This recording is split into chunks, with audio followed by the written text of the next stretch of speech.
o Deus que faz o cego ver,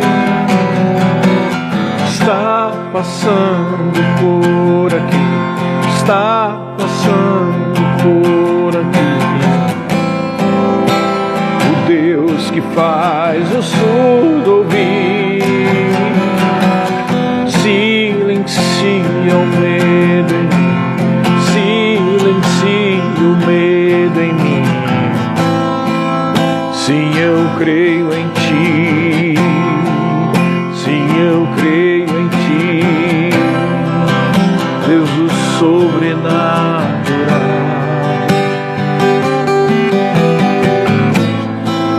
Sim, eu creio em Ti, sim, eu creio em Ti, Deus do sobrenatural.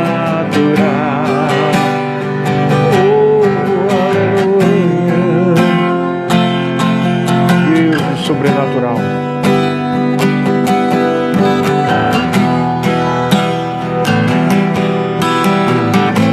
Aleluia. O Deus do impossível vem transformar meu coração, transformar meu coração. O Deus que a morte já venceu, vivo está dentro de mim, vivo está dentro de mim. Sim, eu creio em Ti, sim, eu creio em Ti, Deus do sobrenatural. Sim, eu creio em Ti, sim, eu creio em Ti, Senhor, Deus do sobrenatural. Sim, eu creio em Ti, sim, eu creio em Ti, Senhor, Deus do sobrenatural. Sim, eu creio em Ti, sim, eu creio em Ti, Deus do sobrenatural.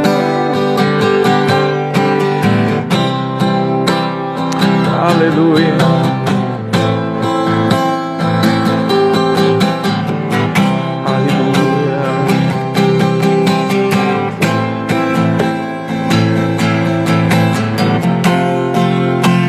Aquele que era e que há de vir, em seu poder vai ressurgir. O Deus que os mortos faz viver, o Deus de milagres, Deus de milagres. Aquele que era e que há de vir, em seu poder vai ressurgir. O Deus que os mortos faz viver, Deus de milagres, Deus de milagres. Sim, eu creio em Ti, sim, eu creio em Ti, Deus do sobrenatural.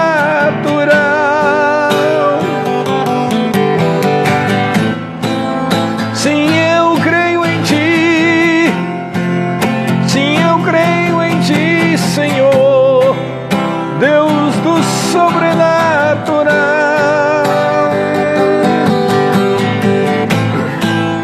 Sim, eu creio em Ti, sim, eu creio em Ti, Senhor, Deus do sobrenatural. Oh, aleluia, aleluia. Glória a Deus, irmãos. Mais uma vez estamos aqui com o nosso Salmo da Fé. Oh, aleluia, glória a Deus. Hoje nós vamos tratar dos Salmos 88 e o Salmo 89, né? Então vamos lá, vamos direto à leitura da palavra, amém? Vamos lá para o Salmo 88, ok?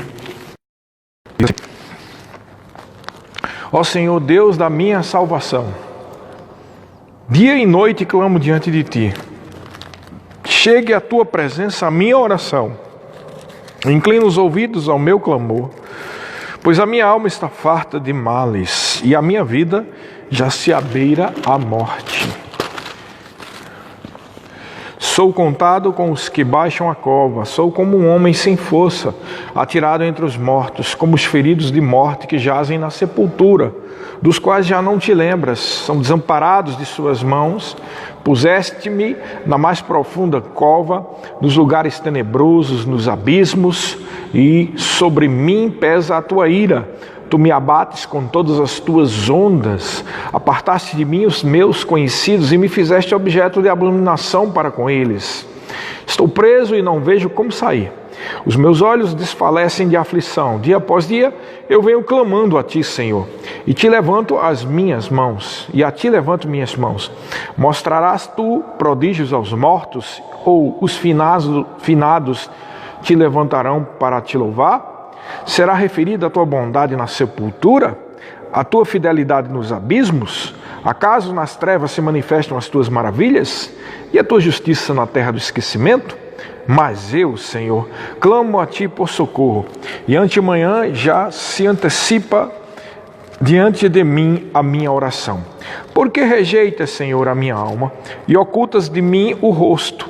Eu ando aflito e prestes a expirar, desde moço, sobre o peso dos Teus terrores. Estou desorientado, por sobre mim passaram as Tuas iras, os Teus terrores deram cabo de mim, eles me rodeiam como água de contínuo, e há um tempo me circundam, para longe de mim afastaste amigo e companheiro, e os meus conhecidos são trevas. Amém. Esse salmo é um dos salmos mais, vamos dizer assim, cheios de lamentações, né, que existem na Bíblia, né? Esse aqui é um salmo que quase todos os versículos são só lamentações a respeito da situação em que o salmista se encontra. Bom, irmãos, eu sei que me parece repetitivo, mas às vezes tem pessoas aqui que estão vindo pela primeira vez, né, numa live como essa, ou pelo IGTV pode assistir pela primeira vez, e é por isso que a gente tem que repetir. Porque o tema dessa série é Salmos da Fé, né? Ou seja, como nós vemos na nova aliança, né? Na aliança dessa época, dessa dispensação da graça do Espírito, como se deve meditar e receber revelação dos Salmos. Então, por isso que a gente tem que explicar.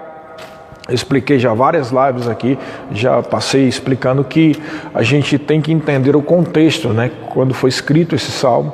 Esses salmos, claro, está dentro da Bíblia, é da palavra de Deus. Mas quantos sabem que tem coisas que estão dentro da Bíblia que não é necessariamente um ensino, não é?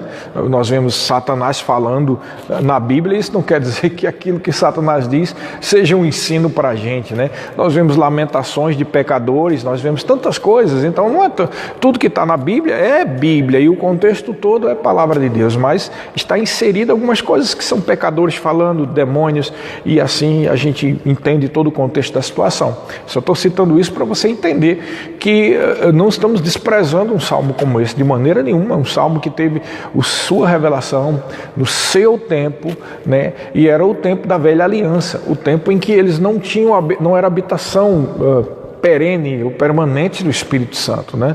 E quando nós estamos numa situação como essa, quando o ser humano está numa situação como essa, é comum diante de tribulações ou períodos de grande pressão na vida das pessoas, elas recorrerem à sua carne, à sua tristeza ou à sua alma. Havia esse certo dilema nos salmistas, né? Muitas vezes debaixo de uma grande tribulação eles diziam, oh, porque está abatida a minha alma, como Davi disse, e assim por diante. Esse salmo em particular é um salmo repleto de lamentações por situações que estavam acontecendo com relação àquele povo. Podemos dizer que esse salmo pode ser bem colocado sobre a lamentação de qualquer pessoa que está longe de Deus, né?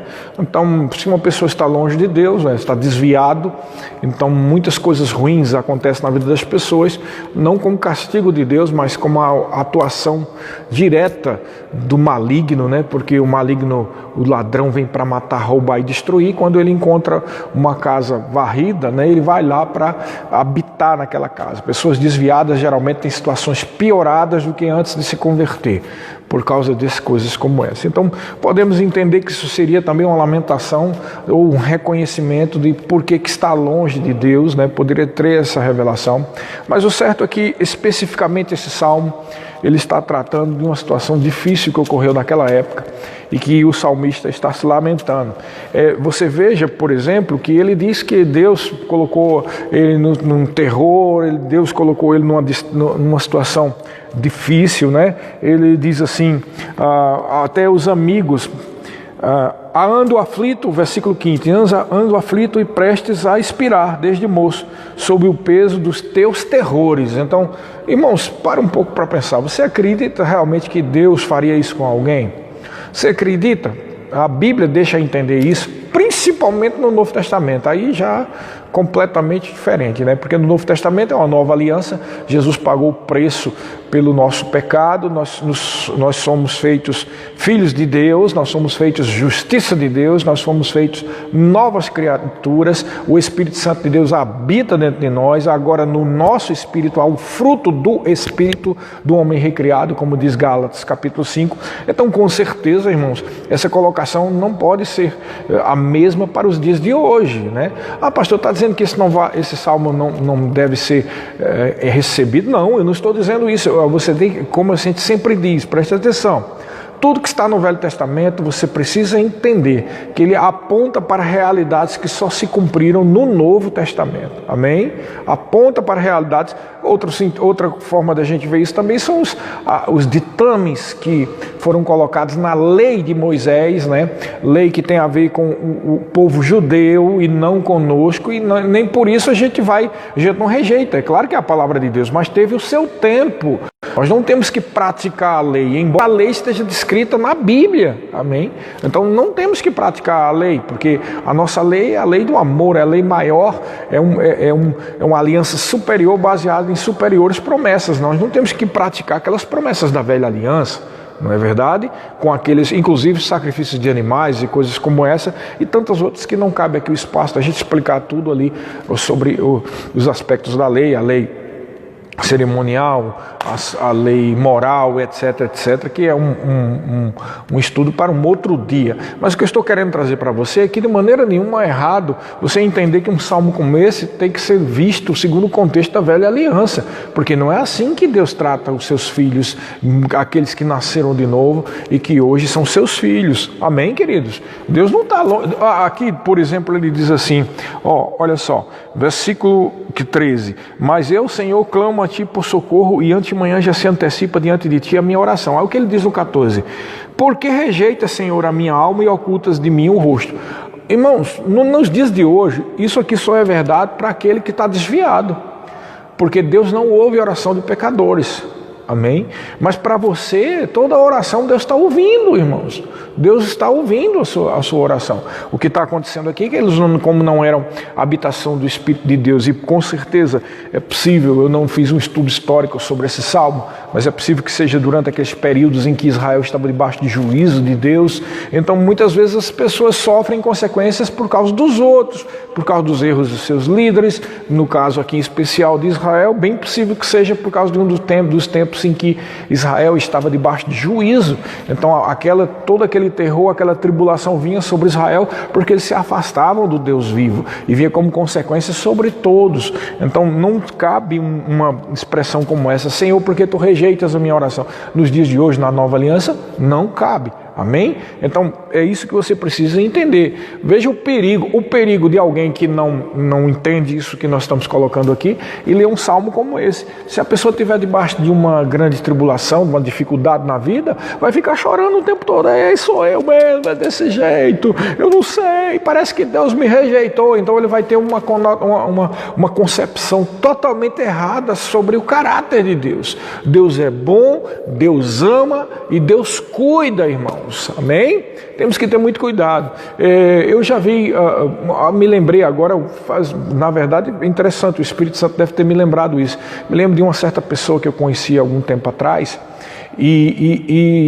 rapaz, sinceramente foi o Espírito Santo que me lembrou agora, porque em todos esses anos que eu saí de Campina Grande, desde 2008, eu nunca mais tinha sequer pensado nesse irmãozinho, e agora me veio essa lembrança, porque eu me lembrei que esse irmãozinho, há muitos anos atrás, era uma pessoa extremamente depressiva, mas muito depressiva. Esse irmão vivia com os olhos vermelhos o tempo todo, só de chorar. Ele tinha você chegava perto dele, você percebia que tinha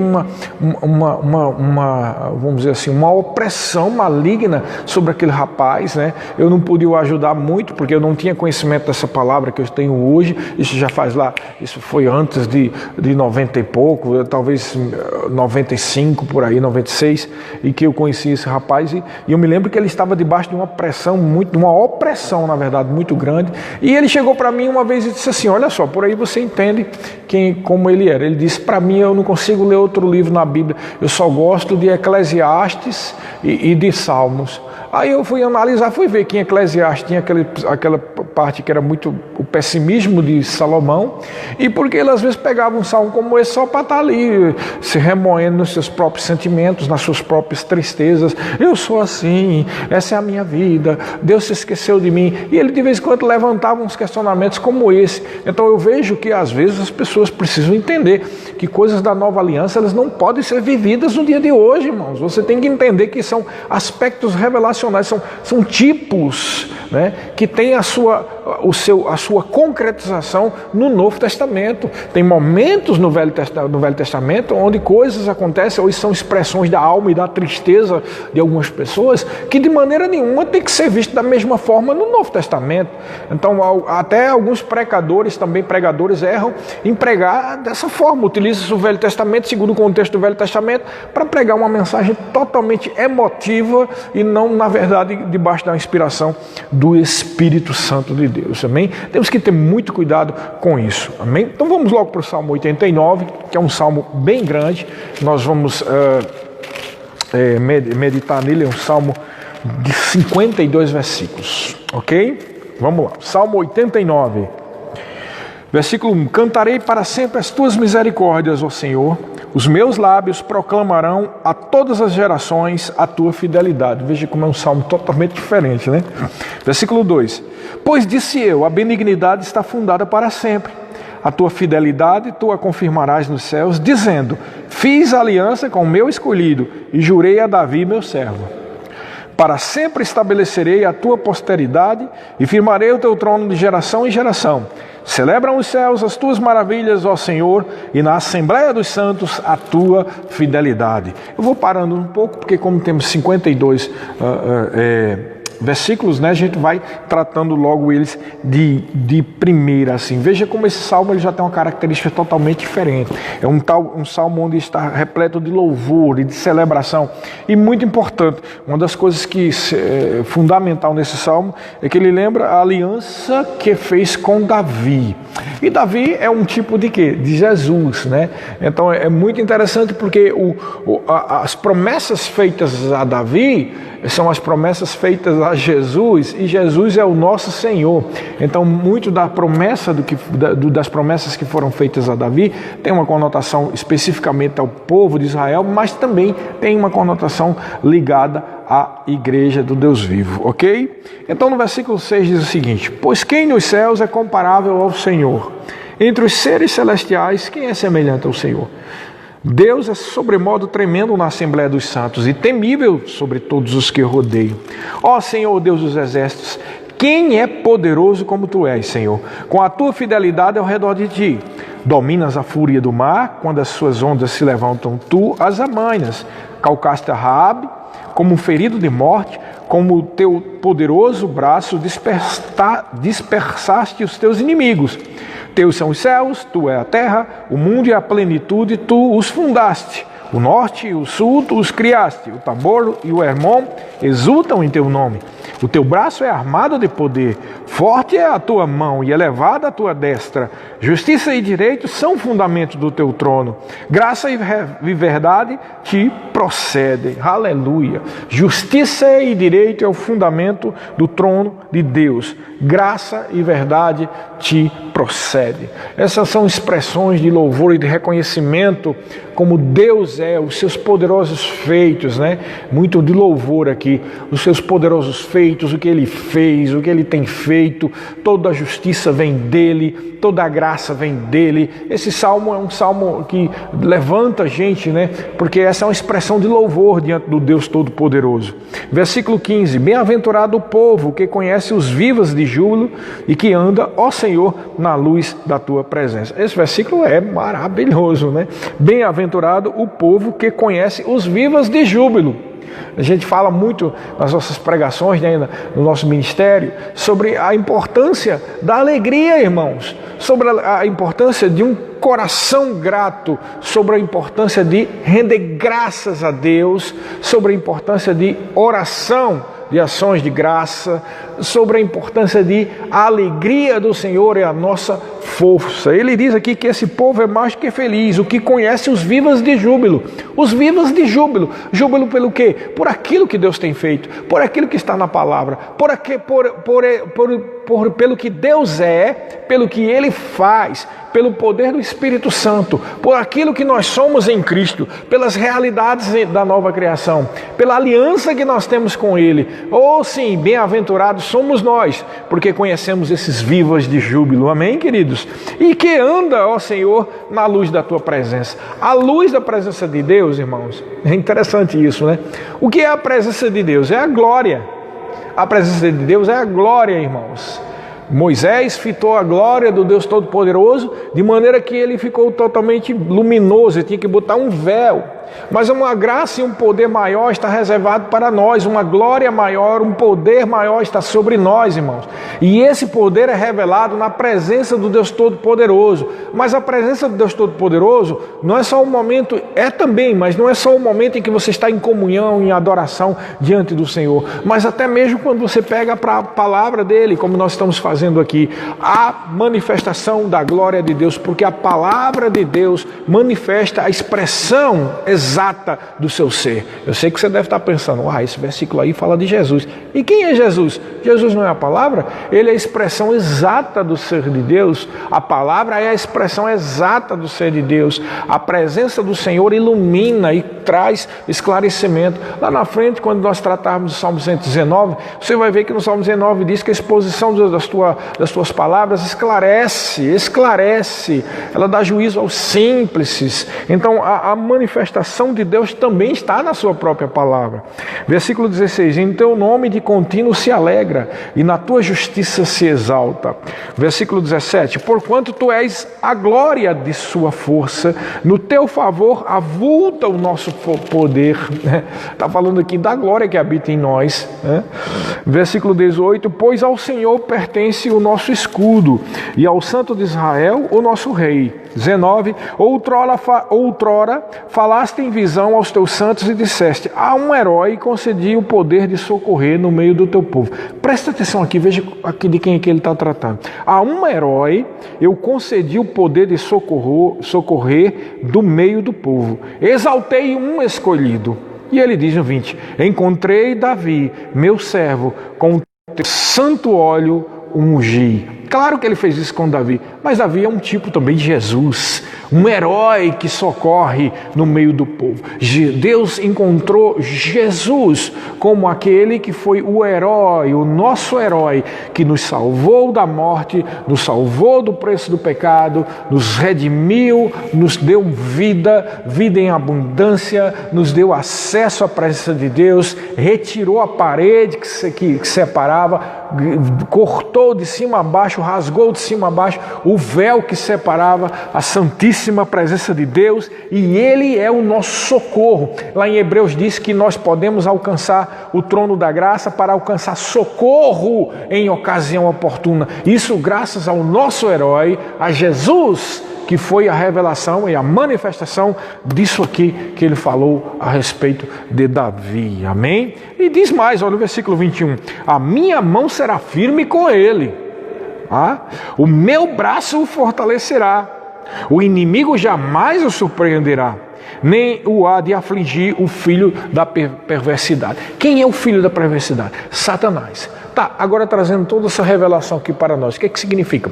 Nós somos o corpo de Cristo, irmão. Toda essa promessa é dada a nós. Veja, a minha mão será firme com ele. Com quem? Com Davi, sim, mas com Jesus e com o corpo dele, com a igreja. A mão do Senhor será firme conosco, o seu braço nos fortalecerá, o inimigo Satanás jamais nos surpreenderá, porque o Espírito nos guiará em todas as coisas, e nem o há de afligir o filho da perversidade. Ou seja, Satanás não vai atingir a igreja do Deus vivo, o baluarte, o coluna e baluarte da verdade. 1 João capítulo 5, versículo 18 diz que aquele que é nascido de Deus não vive na prática do pecado, antes o que nasceu de Deus, Deus o guarda, e o maligno não lhe toca. O filho da perversidade não toca a igreja do Deus vivo. Não, o maligno não vai tocar, amém?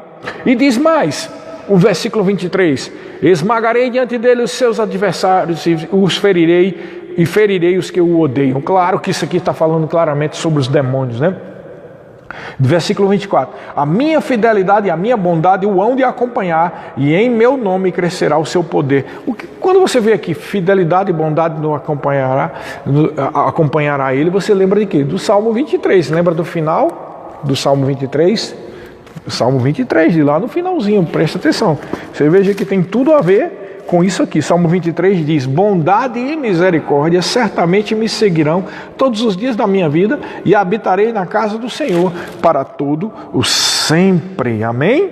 Então ele diz aqui, a minha fidelidade e a minha bondade o hão de acompanhar, e em meu nome crescerá o seu poder, deixando claro que ele está falando não só de Davi, ele está falando de Jesus e do corpo de Cristo.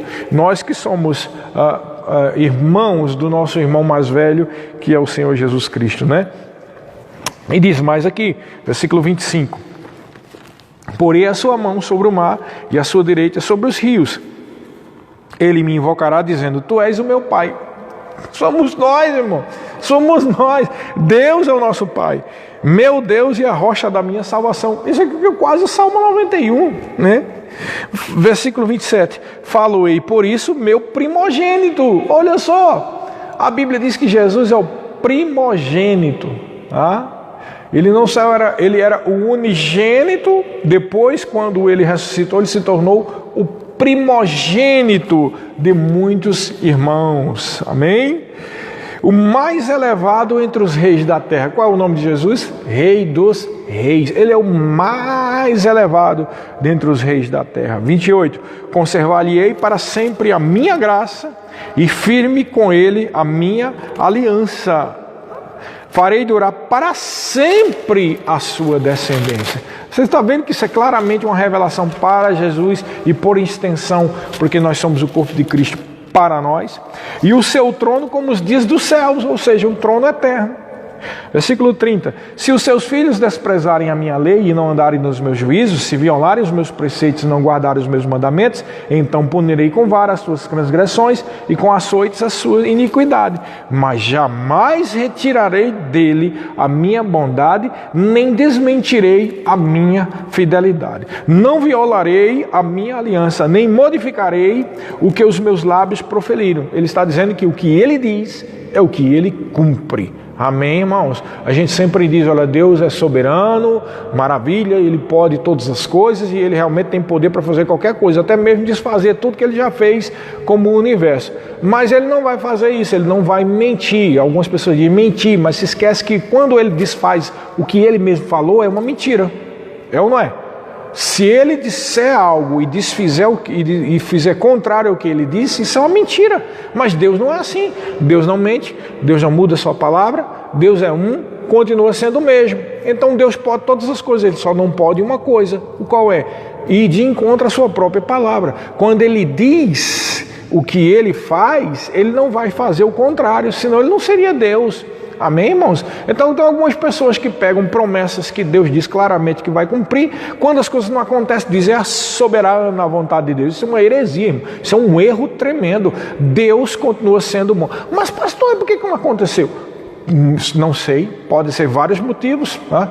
Pode ser incredulidade, pode ser pecado, pode ser ataque frontal de demônios e a gente não agindo conforme os direitos e a forma que nós temos, a autoridade, melhor dizendo, que nós temos. É por isso que a Bíblia diz que o meu povo perece, porque falta o conhecimento da palavra, da verdade. E Jesus também advertiu aos doutores da lei da época dele: errais, não conhecendo as Escrituras e nem o poder de Deus. Então vamos continuar, né?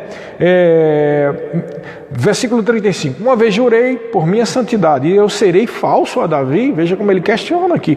Versículo 36. A sua posteridade durará para sempre, o seu trono como o sol perante mim. Ele será estabelecido para sempre como a lua e fiel como a testemunha no espaço. Então o que ele está dizendo aqui? Que o que ele prometeu para Davi com relação ao povo de Israel vai se cumprir. É por isso que temos que ter também o milênio. O milênio é o cumprimento das promessas de que haveria o trono de Davi lá dominando e seria rei dos reis, amém? Então o milênio não é só uma promessa a respeito do nosso reinado com o Senhor Jesus aqui na terra, mas também uma promessa a respeito do povo de Israel, tá bom? Então diz mais aqui, versículo 38. Tu, porém, o repudiastes e o rejeitastes, e te indignaste com o teu ungido, aborreceste a aliança com o teu servo, profanaste-lhe a coroa, arrojando-a para sempre, arrasaste os teus muros todos, reduziste as ruínas, as suas fortificações, despojaram-no todos os que passam pelo caminho, e os vizinhos escarnece. Exaltaste a destra dos teus adversários, e deste regozijo a todos os teus inimigos. Também viraste o fio da sua espada, e não sustentaste da batalha, e fizeste cessar o seu esplendor, e deitaste por terra o seu trono, abreviaste os dias da sua mocidade, e o cobriste de vergonha. Então a partir daqui nós vemos uma situação localizada. Primeiro ele faz aquele louvor, aquela exaltação, dizendo o que Deus prometeu a Davi.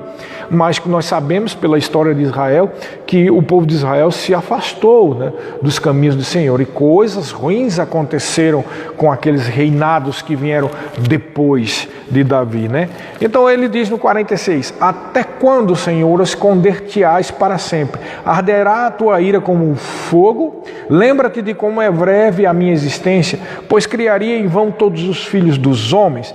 Que homem há que viva e não veja a morte, ou que livre a sua alma das garras do sepulcro? Que é feito, Senhor, das tuas benignidades de outroras, juradas a Davi por tua fidelidade? Então vemos aqui que ele cita em primeiro lugar tudo aquilo e toda a aliança que foi feita com Davi, a promessa que Deus fez com Davi, a palavra dele. E aqui ele confronta Deus, né? Por que ele confronta? Porque esse salmo, ainda mesmo que seja o 89, é como o 88, ele está debaixo da mesma aliança, e possivelmente aqueles estavam debaixo de uma tribulação tremenda, talvez sobre o domínio ou o risco de ser dominado por outros reinos, não é verdade? Que homem há que viva? Então versículo 50. Lembra-te, Senhor, do opróbrio dos teus servos e de como trago no peito a injúria de muitos povos, com que, Senhor, os teus inimigos têm vilipendiado. Sim, vilipendiado os passos do teu ungido. Mas graças a Deus, ele termina de uma forma de louvor, né? No final, nos versículos 52, ele diz: bendito seja o Senhor para sempre. Amém e amém. Veja bem, irmãos, lembre-se sempre disso. Coisas que estão trechos da Bíblia que estão no Velho Testamento, você tem que meditar, olhando e entendendo que aquilo tudo aponta para realidades da nova. Nós tivemos aqui o Salmo 88, que era um salmo só de lamentação. No Salmo 89, nós temos grande parte dele exaltando o Senhor, louvando pelos seus poderosos feitos, e em cima disso tudo, ele cita a aliança que Deus fez com Davi e as promessas que ele fez com Davi. Então aqui cabe a revelação, porque Davi é um tipo de Jesus. E nós recebemos a herança, né, de Abraão, a herança de todas as promessas que foram feitas a respeito, inclusive, do primogênito, que é Jesus, porque nós somos o corpo de Cristo, nós fazemos parte do mesmo corpo e da família de Deus. Amém? Mas aqui na continuação desse mesmo salmo, ele já começa a dizer, mas agora nós somos assim, nós fomos envergonhados, tu nos abandonaste. Então nós vemos que ele está, mais uma vez, ele trouxe a lembrança daquilo que Deus prometeu a Davi, né? E ele está comparando agora com a realidade que eles estavam vivendo. Então presta atenção, isso é velha aliança, Velho Testamento. São situações em que o povo de Israel estava vivendo. Você não pode se comparar e dizer, Deus esqueceu de mim também. Ah, Deus não se lembra de mim. Ah, e aí, Senhor, o que é feito das tuas promessas? Irmãos, isso não é fé. Naquela época, eles viviam na aliança da lei. Hoje nós vivemos na aliança do Espírito, na aliança da fé, que é a nova aliança, irmãos. Na nova aliança não cabe mais esses clamores de choro, irmãos. Nós precisamos assumir quem nós somos. Nós precisamos crer no que Jesus fez na cruz do Calvário e que deixou para nós esse livre acesso à presença do Deus Todo-Poderoso, a certeza de que você é a justiça de Deus, a certeza de que quando você se firma na palavra e vive conforme a palavra, aquilo que Jesus conquistou na cruz do Calvário é direito seu e vai se manifestar na sua vida. Então é uma realidade totalmente diferente a nova aliança e você precisa entender isso. E quando você medita por exemplo, nos Salmos, você tem que ter isso bem claro dentro do seu coração e da sua mente, para você não se envolver emocionalmente na situação que eles estavam vivendo lá e achar que isso também vale da mesma forma no dia de hoje. Ou seja, Deus não está orando a minha oração. Agora a pergunta é, mas pastor, e Deus não ouvia a oração deles? É claro que Deus ouvia, mas eles não eram habitação do Espírito Santo constantemente. Eles precisavam sempre de estar sacrificando aqueles animais para que os pecados deles fossem cobertos. Eles precisavam que o profeta viesse e desse direções para o governo, para o rei. Olha, Deus está falando isso, Deus está acusando isso, Deus está advertindo você. Hoje existe profeta? Existe, mas o ministério do profeta na nova aliança é diferente do ministério do profeta da velha aliança. Amém, queridos? Eu não sei se você entendeu bem isso, mas é muito importante você levar isso em consideração quando você lê todo o Velho Testamento. Não é só o livro de Salmos. Nós temos livros de Salmos porque nós estamos tratando do livro de Salmos agora, mas é todo o Velho Testamento. Amém, queridos? Sejam abençoados praticando essa palavra em nome de Jesus.